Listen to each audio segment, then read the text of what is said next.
Oke guys, kita kembali lagi. Selamat datang di podcast Cinenial Talks episode 1 season 3. Kali ini saya sendiri, tidak ditemani sama kadep kita Lalu kali ini kita temanya apa ya? Nah, saya hari ini kedatangan tamu yang sangat spesial ini, sebuah anomali tapi berprestasi guys. Jangan lupa, dia adalah salah satu finalis Duta Kampus Politeknik Negeri Cilacap 2024. Terus dia adalah Duta Kampus terfavorit, kalau nggak salah ya. Terfavorit bukan sih ya? Bukan. Oh bukan. Yes. Oh walah. Berarti terus dia adalah salah satu penerima beasiswa PFS, Pertamina Foundation Scholarship. Kita saksikan siapa sih anomali ini? 1, 2, 3. Ayo muncul anomali. Ya. Oke, ini dia kedatangan tamu yang sangat spesial sekali. Tiba-tiba panggilannya anomali, maksudnya apa coba? Bentar. Ini adalah tamu spesial saya kali ini di podcast Cinenial Talks episode 1. Ini buat apa ini? Jadi kita pakai ini ya, ini buat apa? Ini kita pakai ini, terus pakai ini memang produsernya emang aneh. Gimik banget. Oke lah. Oke Mas, tolong dong perkenalkan diri dulu, siapa namanya, asalnya di mana, lahirnya di mana, terus backgroundnya gimana, terus sekarang sekolah di mana nih, ngampus di mana? Oke, pelan-pelan. Ya, kenalkan nama saya Jovinsan Disarkusuma dari Prodi Teknologi Rekayasa Multimedia, Barbagia Ungu ya. Terus Purple terong berjalan. Ngawur loh. Oh iya. Sama? Tentu aku di Politeknik Negeri Cilacap, guys. Kamu tercinta. Di Cilacap ya Mas ya? Iya, Cilacap only. Iya. Asalnya dari mana Mas? Asal lahir? Asli Cilacap. Asli? Kebun Manis. Ya. Dulu sebelum masuk Cilacap itu di mana? Sebelum masuk Cilacap, ya saya sebelum masuk Politeknik Negeri Cilacap itu di mana? Aslinya ya Semanti lah. Semanti, yeah. Semantiga. Jurusan? Semanti. Jurusan? MIPA. Loh, kok bisa ini MIPA tiba-tiba masuk ke multimedia? Panjang ceritanya. Singkatkan. Saya juga belum paham kenapa bisa masuk multimedia. Tapi emang dari awal dari SMA itu emang basicnya udah di media banget apa MIPA banget itu loh? Jadi MIPA tuh ya sekedar formalitas aja ya. Kalau multimedia sendiri tuh waktu SMP itu aku udah lumayan tertarik sama editan gitu lah. Zaman-zamannya KineMaster ya. Editor pemula gitu. Saya masih pakai itu nih, KineMaster. Buat bikin apa coba, tebak? Bikin JJ? Bukan ya? Oh, video JJ KineMaster. Kayak gini, yang zaman dulu kan itu ada slow motion, bukan ya? Bukan. Oh, itu mah light motion ya? Iya, light motion. Ayo. Itu saya ngedit buat apa yo? Buat bikin animasi. Oke, pakai KineMaster. Itu KineMaster tuh aplikasi buat bikin video ya sinematik palingnya sinematik ya. Ini saya nyoba buat animasi. Dan ternyata hasilnya ya tahu sendiri kan waktu dulu kan Master belum ada kayak grafik gitu. Ya intinya kurang smooth lah ibaratnya. Betul sekali. Nah, perlu kalian tahu ya, TRM adalah gudangnya anak-anak kreativitas seperti Maniser. TRM Politeknik Negeri Cilacap ya termasuknya, salah satunya. Lalu Mas masuk ke multimedia Politeknik Cilacap itu atas keinginan diri sendiri atau keinginan orang tua atau memang niat banget nih kesini nih? Oh sih, ya pastilah gara-gara saya sendiri. Oh iya. Orang tua saya mah ya tentu dukung. Tapi saya lebih ke multimedia emang dari dulu pengennya sih. Dan alhamdulillah kesampaian. Alhamdulillah. Lalu Mas tuh, oh iya, sering banget nih mempromosikan kampus Politeknik di Cilacap. Walaupun dia memanfaatkan bakatnya untuk mempromosikan Politeknik ini ke luar daerah seperti di mana ya Mas ya? Mempromosi video dulu. Ya, video-video beliau itu sangat penontonnya sangat tinggi berkat ada beliau termasuknya. Gak mau publik gak tinggi lah, paling puluhan ribu doang. Viewernya jadi tinggi-tinggi gara-gara dia. Emang kreatif ini anak. Ngawur, enggak. Yang lain udah ini kok, Duta Kampus yang lain juga kontribusi kok. Keren sih, Duta Kampus Politeknik Cilacap memang keren-keren. Beliau ini juga berprestasi di Duta Kampus Politeknik Negeri Cilacap. Jadi salah satu Duta Kampus terapa ya Mas ya? Runner up. Oh, runner up? Iya, runner up doang. Biasa aja. Jangan runner up doang. Kita juga belum tentu bisa jadi runner up Duta Kampus Politeknik Negeri Cilacap. Itu memang prosesnya gimana sih Mas? Dari awal itu emang dari niatan sendiri atau gimana gitu di Duta Kampus? Sebenarnya panjang ceritanya. Kayak. Jadi ikut Duta Kampus ya pertama emang karena pengen tahu tantangannya kayak gimana waktu di Duta Kampus. Itu ya kalau orang normal ya biasanya kan agak-agak malu gitu ya ikut Duta Kampus. Ih, takut mau ketemu orang ini, terus public speaking dan lain sebagainya. Nah, aku dulu tuh juga sama takut gitu kan. Waktu SMA lo ya. Namun setelah masuk kuliah, saya nyoba nantang diri sendiri buat perubahan. Karena itu perubahan tuh tidak selalu menyakitkan di akhir. Catat kata-katanya. Dan buktinya setelah saya nyoba Duta Kampus, saya semakin lebih paham sama potensi diri sini. Oh, ternyata enggak sesulit itu, enggak semenakutkan itu.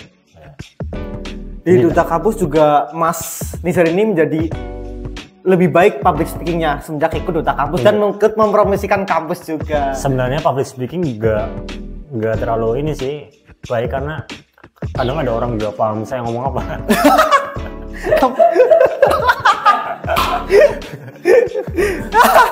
Aduh. Terus ini Mas, apa sih yang bikin Mas menjadi runner up di Duta Kampus Politeknik di Cilacap? Kan ada kompetisi bakat, terus latihan menjawab itu kan. Coba dong dari pas lagi hari-harinya itu apa aja? Terus kesulitannya di mana gitu? Nah. Jadi kamu nanya kenapa aku bisa jadi runner up gitu? Dan jurinya yang nilai lah, kotak banget. Ya kalau itu ya penilaian jurinya, tapi penampilan yang saya performing itu waktu itu ya jurus-jurus bela diri lah. Karena itu cuman jurus-jurus gerakan-gerakan doang lah, enggak terlalu bagus-bagus amat. Terus dia mempertunjukkan seni bela diri. Apa ya, karate ya Mas ya? Iya, karate. Gimana Mas gerakannya? Enggak lah. Ini aku lagi. Nah, ini kumat. Udah, cepet lanjut. Lalu ya, kan kalau nggak salah tuh sebagai finalis Duta Kampus kan harus kayak sering mempromosikan kampus ya. Itu Mas kendalanya apa? Terus hikmahnya apa? Kayak dapat feedback dari kampusnya gitu apa coba? Berarti tantangannya ya? Tantangannya juga termasuk. Keterima Duta Kampus. Betul sekali. Pertama emang tupoksinya sebagai Duta Kampus tuh ya, Duta Kampus ya pasti mempromosikan kampus kan. Yang pertama itu. Betul. Tantangannya ya kita harus bisa nge-branding dengan kreatif, menarik dan lain sebagainya. Terus effort lah intinya buat dalam hal mempromosikan kampus ini. Iya. Terus waktu juga padat ya. Tiba-tiba dikit-dikit sini dipanggil buat konten ya. Tiba-tiba sini lagi, ayo ini ke Jawa Barat, terus tiba-tiba biasanya gitu. Tapi itu ya namanya tupoksi ya, nggak bisa kita hindarkan. Kesana jalan-jalan Mas? Jalan-jalan pakai mobil. Wih deh. Terus gimana ya, ada promosi Mas yang video tet. Itu spontan tau. Spontan, tapi jujur ya karena zaman sekarang tuh hal-hal yang spontan sama hal-hal yang lucu tuh malah lebih tertarik sama penonton ya. Betul nggak? Hal-hal yang ada benernya juga, ada benernya ya. Mungkin sebagian orang tuh nganggapnya tuh apa sih, cringe banget di ya gimana ya, kan nyesuaiin sama humor zaman sekarang. Iya ya, betul, Gen Z. Kalau kita promosinya tahun 1990, selamat pagi Kami dari mesti kayak gitulah. Tapi kita tuh sebagai generasi muda tuh harus beradaptasi dengan teknologi zaman sekarang tuh sama dengan apa ya, tren zaman sekarang. Kalau kita tidak mengikuti tren-tren yang zaman sekarang ada gitu ya, kita bakal susah. Lalu nih, Mas tuh ada kabar baik juga keterima di beasiswa Pertamina Foundation Scholarship ya. Scholarship. Oh iya. Dia gak jelas ngomongnya. Itulah kenapa dia itu sangat berprestasi di Politeknik di Cilacap. Siapa yang nggak tahu Mas Nizar di sini? Semua tahu lah Mas Nizar gitu. Aku ya jujur nih, aku bingung nih prestasiku sebenarnya apa gitu. Aku tuh nggak pernah menang kejuaraan ya resminya lah. Kejuaraan resmi itu kayak ya paling masuk kabupaten ke provinsi apa nasional tuh belum pernah sebenarnya, jujur ya. Tapi nggak tahu kenapa nih orang manggilnya aku berprestasi. Mungkin ya prestasi dalam kategori lain ya. Betul, prestasi itu bukan dari hanya kejuaraan saja, seperti tadi kembali sama sebagai runner up itu sering mempromosikan kampus, public speaking yang baik, terus sering mengikuti lomba itu termasuk prestasi, bukan hanya dalam kejuaraan saja. Lalu Mas Nizar sering ikut lomba-lomba desain-desain gitu kan, bikin animasi gitu kan. Tapi nggak pernah. Ya, bener. Setiap aku ikut apapun itu ya sebatas nanti ujung-ujungnya terima kasih atas partisipasinya. Gak apa-apa sih. Gak apa-apa. Iya, siapa tahu kalau misalnya ada perusahaan nih tertarik nih sama animasinya Mas Nizar, gimana? Contoh Bang mana yang iklannya anime itu? Oh, BNI. Nah, Bang BNI itu kan bagus loh. Siapa yang ngira Bank Indonesia mau pakai anime untuk promosinya? Ya, bukan AI ya, nggak pakai AI ya. Iya, nggak pakai AI dong. Masa promosi pakai AI? Aduh. Itu gimana ya? Dunia menciptakan DKV, multimedia dan lain-lain, malah memanfaatkan AI itu gimana ya, masa kayak merendahkan banget. Sebenarnya ya AI itu membantu. Betul emang. Cuman cara orangnya yang memakainya itu di tempat yang salah. Maksudnya secara spontan langsung pakai AI gitu loh. Sebenarnya AI itu tujuannya buat membantu kita buat mempermudah pekerjaan. Betul sekali. Tapi ya implementasinya orang-orang sekarang tuh ya kayak yang kalian lihat zaman sekarang kayak gimana kan, tahu kan gitu lah. AI clips itu kan. Nah, masa ya iklan sekelas pemerintah pakai AI? Kan masih ada mahasiswa ataupun orang-orang yang di Indonesia yang berbakat dalam membuat animasi gitu ya. Itu kan keren itu ya. Aku agak takut kalau masuk ke pemerintahan. Ini kita balik to topik. Kita membahas ini kembali ke laptop. Sebagai ini ada mouse tapi nggak ada laptopnya. Atau di sana. Untuk mikrofon. Gimik. Nah, Mas Nizar ini kan keterima di beasiswa PFS ya? Iya. Itu gimana sih dari awal daftar? Emang ada niatan emang apa gimana gitu? Dari awal daftar gimana? Nah, intinya nih itu semuanya dalam rencanaku sebelum masuk kuliah. Oke. Ini sebelum masuk kuliah tuh saya merencanakan untuk mengikuti semua kegiatan yang ada di kampus. Mencoba menantang gitu. Apalagi saya tuh aslinya itu introvert dulu ya. Beneran, aku real coy, real. Aku tuh gak bisa ngomong kayak gini. Pasti nih ya, kalau aku sekarang yang SMA tuh pasti Mas Nizar gitu. Gitu. Yeah. Dikit aja ngomongnya. Cool ya, cool, dingin. Ya gitu. Malas ngomong aja, energi sosialnya gampang habis. Sampai sekarang juga masih sih, cuman ya ini gimmick lah ya. Gak. Canda. Nah, tadi bilang persiapan yang aku lakukan waktu sebelum daftar itu ya tentunya pertama nilai akademik, IPK, alhamdulillah memenuhi syarat lah ya. Kemudian prestasi itu ya nggak mesti prestasi juga sih. Contohnya itu kayak misalnya pernah ikut kegiatan sosialisasi kayak kegiatan kemasyarakatan bisa. Aku tuh ikut ini kalau di rumah remaja masjid. Nah, Wih. itu saya masukin loh beneran. Remaja masjid. Iya bener remaja masjid loh. Yang lain biasanya subinnya tuh prestasi nasional, provinsi mungkin ya. Nah saya partisipasi sebagai anggota remaja masjid dimasukin. Beneran. Iya bener sih, betul sekali. Terus kegiatan ya kemahasiswaan juga kayak Medikom, Multimedia Community, terus ini BEM. Betul sekali, dia sebagai anggota aktif udah 2 periode berarti ya. Yeah. Anggota BEM Politeknik Negeri Cilacap. Ya betul sekali. Terus selain itu ya apalagi ya, esai. Nah, ngesiapin esai buat persyaratan administrasi kan ada tuh. Itu saya nyoba buat belajar tentang esai karena saya nggak tahu apa-apa tentang esai dulu waktu itu. Terus saya coba bikin terkait topik ya pasti tentang lingkungan ya, kan sobat bumi ya. Untuk waktu itu temanya apa ya? Net zero emission ya? Net zero emission ya.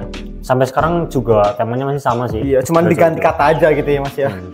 Ya kayak kontribusimu lah buat lingkungan kayak gitu. Dulu Mas, judulnya apa ya esainya? Apa? Di tahun dulu, judul esainya apa? Net zero emission? Enggak, itu tema. Judulnya? Kalau aku? Iya, judulnya apa? Aduh, kasih tahu nggak ya? Nggak apa-apa, ini kan buat spill buat adik-adik Mas Nizar yang mau ikut daftar di beasiswa PFS ini gitu. Loh, udah. Ini kok pendaftarannya udah lewat. Kan buat tahun besok, siapa tuh tahun besok ada yang nonton gitu. Ada yang minat, siapa tuh tahun ini yang nggak lolos bisa daftar tahun besok juga. Di sama Mas Nizar. Buat orang-orang di masa depan aja. Judul yang aku buat tuh waktu itu langkah kecilku untuk bumi. Udah simpel doang gitu doang. Udah. Bahkan tema itu, judul itu jadi tema sekarang ya, langkah kecil. Perubahan besar apa ya? Kecil. Dampak yang besar ya? Iya. Bagi lingkungan apa bagaimana aku lupa. Nah itu lalu kan lolos nih. Otomatis kan wawancara. Persiapan apa aja yang dipersiapkan pas mau wawancara gitu? Mesti ada kayak untuk kata-kata motivasi atau lain-lain kan banyak gitu. Persiapannya apa dong? Nggak siap-siap loh. Nggak siap-siap. Beneran, nggak ada persiapan sama sekali. Nggak siap-siap. Ya gimana ya? Aku tuh ya spontan aja apa yang aku pikirkan langsung. Alamak sih, coba setahun masa lalu deh. Spontan ini bukan spontan ngomong langsung, tapi kita spontannya itu mikir dulu sebelum ngomong. Betul. Ya sesuai sama apa yang dibahas.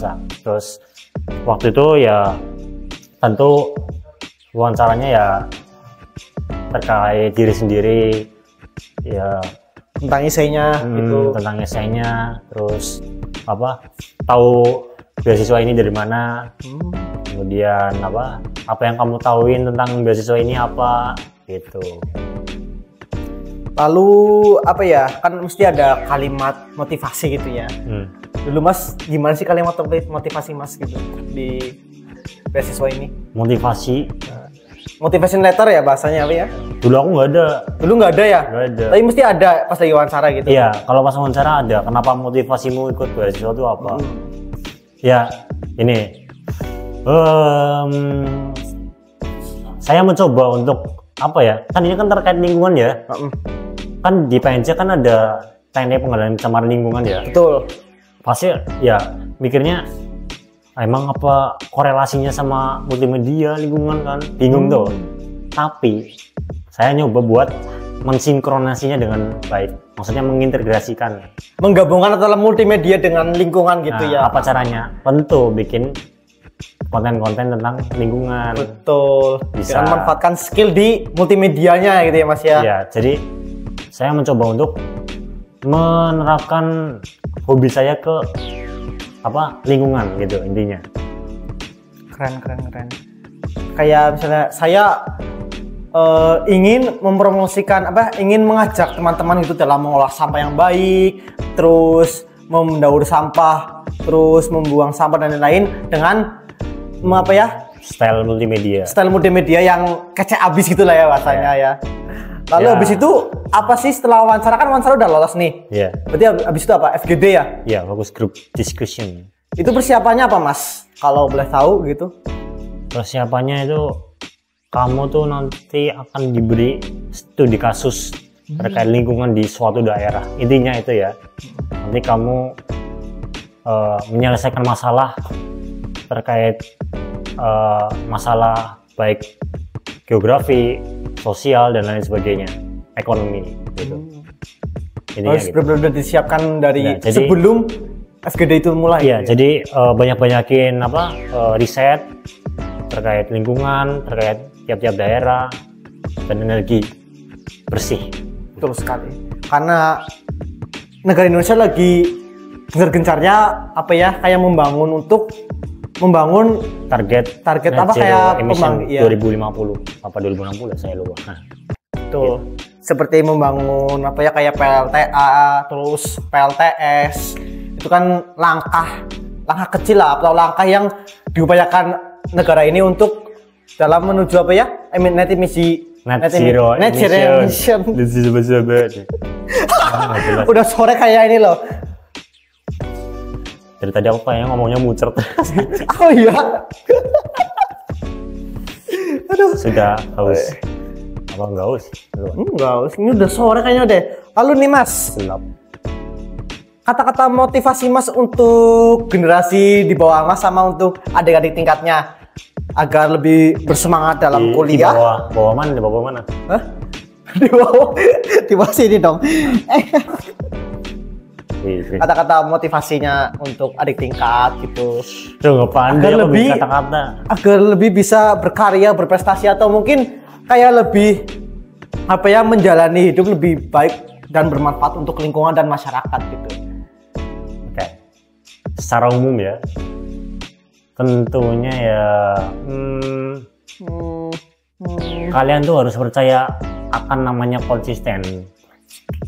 Entah kamu tuh ngerasa berat ya menjalaninya, kayak misalnya kamu pengen mencapai suatu target tapi kamu merasa capek, tapi itu nanti terbayar kan kalau kalian udah mencapai target itu. Contohnya ya kayak saya tuh dari dulu nggak terlalu mendapatkan benefit yang saya kerjakan kayak animasi ya, sebatas konten-konten ya. Tentunya kan kadang rame kadang enggak, pasti bikin saya burn out kan. Betul sekali. Pusing 5 keliling apalah itu lainnya. 5 keliling Tapi meja. dengan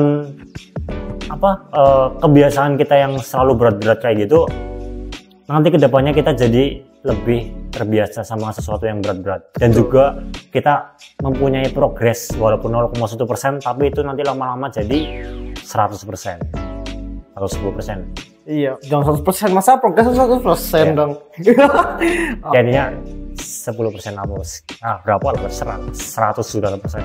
Keren, emang ini beliau emang keren jujur aja. Cuman ya agak aneh dikit orangnya, sebutannya.